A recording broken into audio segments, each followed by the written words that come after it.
Let other people lead small lives, but not you. Let everybody else cry over small hurts, but not you.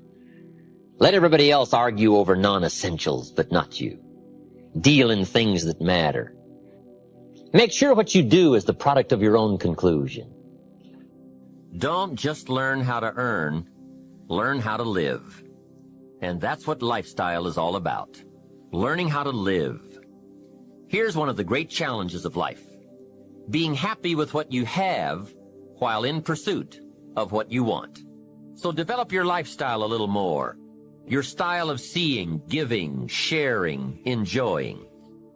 It's not the amount that counts, but the experience of choosing to live with style. I remember saying to Mr. Schoaf one time, if I had more money, I would be happy.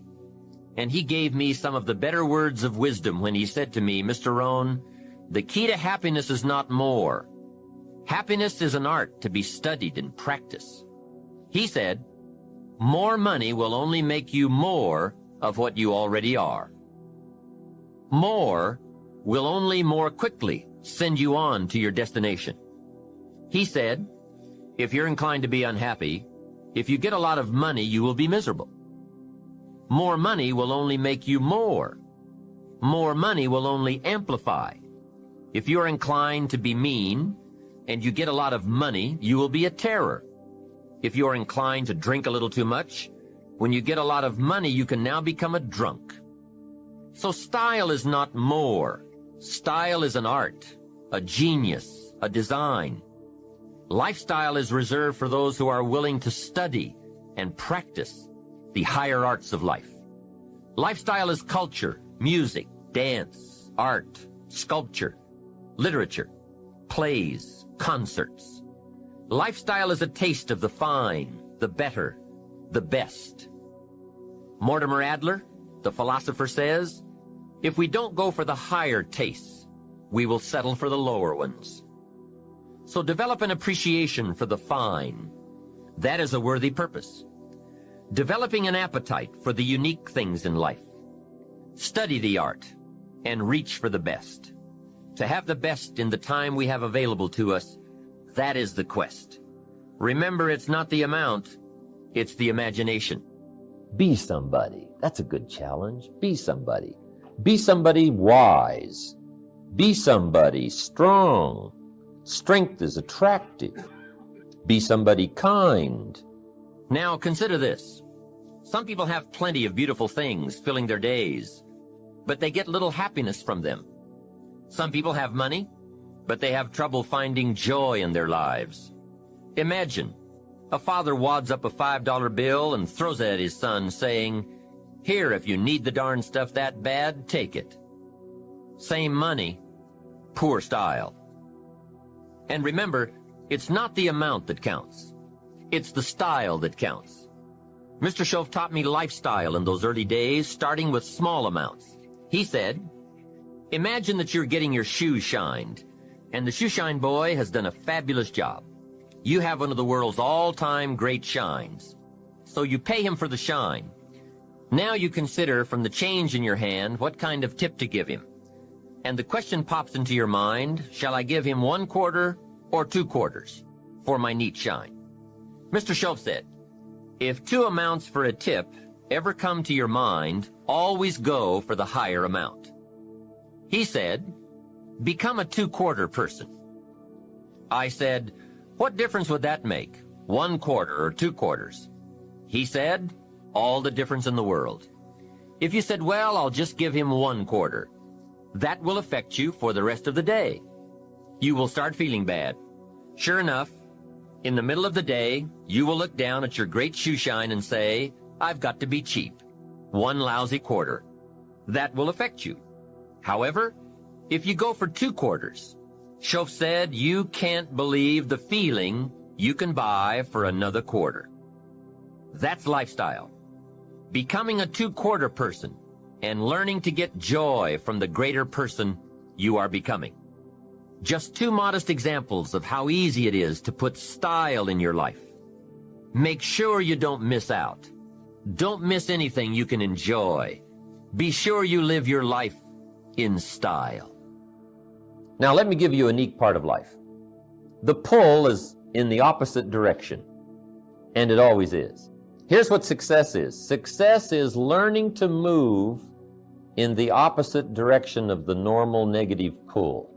Success is just overcoming the normal negative downward trend. Because I guess that's what life was meant to be. Overcoming the normal negative downward pull. Success is moving in the opposite direction. Life that springs from the seed really is moving in the opposite direction.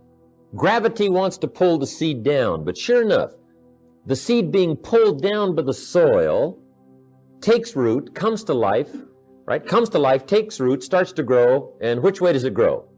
Up, right? It gets the roots and the nourishment, but it grows up. It pushes its way against gravity. It moves up, and that's what success is. That's what life is, of movement in the opposite direction. Here's something else to think about. Did you ever hear where the expression tip came from? As in tipping the waiter or waitress in a restaurant. Mr. Schoaf taught me that it began as a symbol for the phrase, to ensure promptness. Now, Schoaf said, if a tip is to ensure promptness, when should you give it? Answer, up front. See, I didn't know that. I said, no, you have lunch, and if you get good service, you leave a good tip. If you get lousy service, no tip. And he said to me, no, Mr. Rohn. Sophisticated people don't take a chance on good service. They ensure good service by giving the money up front. I said, wow, what a way to live. I had never thought of that. So the next time you have someone special to take to lunch, call the waitress over, arm around the shoulders and say, here's $5. Would you take good care of me and my friend? Schoaf said you won't believe what happens. They do what's known as hover. They hover around your table. One last major point. Life in style is also life in balance. Make sure you pay attention to all the values and dimensions of your life. One is family. If you have someone you care about, there is no value to match that. One person caring for another is life in the best of style and value. Protect it with a vengeance. If a chair gets in the way, I suggest you destroy the chair. It was wisely said so long ago, but is still true for today. There are many treasures, but the greatest of these is love. Better to live in a tent on the beach and have a love affair than to live in a mansion by yourself. Ask me. I know. Family must be cultivated like an enterprise, like a garden. Time and effort and imagination, creativity and genius must be summoned constantly to keep it flourishing and growing. Next is friendship. A priceless value, friendship. Friends are those incredible people who know all about you and still like you. Friends are those people who are coming in when everyone else is leaving. And, as someone once suggested, be sure to make the kind of friends on your way up who will take you in on your way down. Life is a bit of both up and down, but with true friends, friends who care regardless of your circumstances, the ups are more automatic and the downs less devastating. I do have one very special friend, though. If I was stuck in a Mexican jail and accused unduly, I would call this friend. Guess why I'd call this friend? He would come and get me. Now that is a friend. Someone who would come and get you. Guess how much you would spend to get me? Right, as much as it would take. Guess how long he would try to get me out? You're right, as long as it would take. That is a friend, someone who would come and get you. Now, I also have some casual friends who would probably say, call me when you get back. I guess we all have some of those friends. But friendship is so vitally important to those in search of the good life. Make sure your friendships get the attention and the effort they deserve. Properly nourished, they will give back to you that priceless treasure of both pleasure and satisfaction called the good life. And remember, the good life is not an amount. The good life is an attitude, an act, an idea, a discovery, a search. The good life comes from lifestyle that is fully developed, regardless of your bank account. so that it provides you with a constant sense of joy in living and fuels the fires of commitment to all of the disciplines and fundamentals that make life worthwhile. The first thing you start changing is what? Your philosophy. You start changing your mind. You start changing how you think. You start picking up new ideas and information. Gather new knowledge. Make better decisions about what's valuable. And I'm telling you, if you'll do that, your whole life will change. Your health will change. Your relationship with your family will change. Your ability to cope with challenges and problems will change. I'm telling you, income, promotions, all of it will change. If you will change, it'll all change. If you won't change, it isn't going to change. You can keep your fingers crossed if you want to and hope they'll straighten it out. You can wish for the wind not to blow quite as severe, but I'm telling you, wishing for the wind to change in your favor, we call naive at best. Don't do this any longer. Wish for a better wind. The key is to wish for the wisdom to set a better sail. Utilize whatever wind that blows to take you wherever you want to go.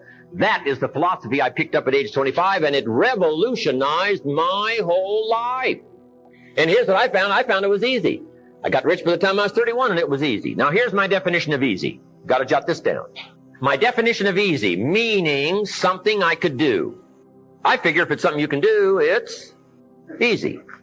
Now here's a parenthesis. Parenthesis, I worked hard at it. I found something I could do, which was easy, but I worked hard at it. I got up early and stayed up late, worked hard that 6 years. But what I did was easy, meaning it was something I could do. You say, well, Mr. Rohn, if it was so easy, how come everybody else around you during that 6 years, how come they didn't get rich? Here's why. It's easy not to. How else would you describe it? That's it. You say, no. For all of the rest of them, it was hard for them and it was easy for you. That's not true. You couldn't debate me on that in front of this intelligent audience. But here's the challenge. Let me give it to you in a philosophical phrase. I tend to be a little philosophical. Here it is. The things that are easy to do are also easy not to do. That's the difference between success and failure. I did not neglect to do the easy things I could do every day for 6 years. Underline, I did not neglect. That's the key. I found something easy I could do that led to fortune, and I did not neglect to do it. And here's the problem with neglect. It starts as an infection. And if you don't take care of it, it becomes a disease. And here's what else is the problem. One neglect leads to another. Neglect to do wise things with your money, you'll probably neglect to do wise things with your time. Neglect to do wise things with your time, you'll probably neglect to do wise things with your business. One leads to another, leads to another. Pretty soon, neglect has you by the throat, emptying your purse, emptying your heart, emptying all of your chances for equities and power and all the good things. What if you should be walking around the block every day for your good health and you don't? I'm telling you, you're on the wrong track. You should do it, you could do it, you don't do it. That's called formula for disaster. All you've got to do is let that and a few other things accumulate for 6 years, and now you're driving what you don't want to drive, wearing what you don't want to wear, living where you don't want to live, doing what you don't want to do, maybe having become what you really didn't want to become. I'm telling you, that's it. Just neglect along, drift along, and it's got you by the throat. It'll take all your values, leave you with just a little bit of dust in a summer wind, and it'll soon be gone. That's it. It's where I found myself at age 25 until my teacher came along and said, Mr. Rohn, up till now you've messed up. Let's see if we can't clean that up, change it all. I did. Changed my life. Not just the money, all the rest of the values that came pouring in. When I understood that it was me. It was me. We intend to when the idea strikes us. We intend to when the emotion is high. But now if you don't translate that into action fairly soon, now the intent starts to diminish. And a month from now, it's cold. A year from now, can't be found. So act. Set up a discipline when the emotions are high and the idea is strong and clear and powerful. That's the time to set up the discipline. Somebody talks about good health and you're stirred. Right. You need to get a book on nutrition. Get the book before the idea passes and before the emotion gets cold. Go for the book. Start the library. Start the process. Fall on the floor. Do some push-ups. Action. Got to take action. Now, here's what's important about disciplines. All disciplines affect each other. In fact, here's a good philosophical phrase. Everything affects everything else. Nothing stands alone. Don't be naive in saying, well, this doesn't matter. I'm telling you, everything matters. There are some things that matter more than others, but there isn't anything that doesn't matter. That's why action is so important. The least action, the smallest action. Take it. Because when you start accomplishing and the value starts to return from that one action, it'll inspire you to do the next one and the next one and the next one. You start walking around the block, it'll inspire you to get an apple. Get an apple, it'll inspire you to get a book. Get a book, it'll inspire you to get a journal. Get a journal, it'll inspire you to grow, develop some skills. All disciplines affect each other. Every lack affects the rest. Every new affects the rest. The key is to diminish the lack and set up the new. And you've started a whole new life process. Also, one more thought on discipline. Here's the greatest value of discipline. Self-worth. Self-esteem. People are teaching self-esteem these days, but they don't connect it to discipline. The least lack of discipline, and it starts to erode our psyche. One of the greatest temptations is to just ease up a little bit. The slightest lack of doing your best starts to erode the psyche. Instead of doing your best, doing just a little less than your best. Sure enough. You say, well, it's just going to affect my sales. No, it's going to affect your consciousness. It's going to affect your philosophy. Now you've begun in the slightest way to affect your own philosophy. I got better day by day and week by week and month by month, and I'm asking you to do the same thing until you can develop a long arm and a long reach, until you can develop influence that won't quit. Touch people next year you couldn't touch this year. Touch people now you couldn't touch before. Conduct a meeting now you couldn't conduct before. Heart and soul now mixed in there that wasn't there, missing before. I'm asking all of you to get better in spite of the winters, in spite of the downturn, the money downturn, the social downturn, the personal downturn, whatever it is. Just get stronger. Get better.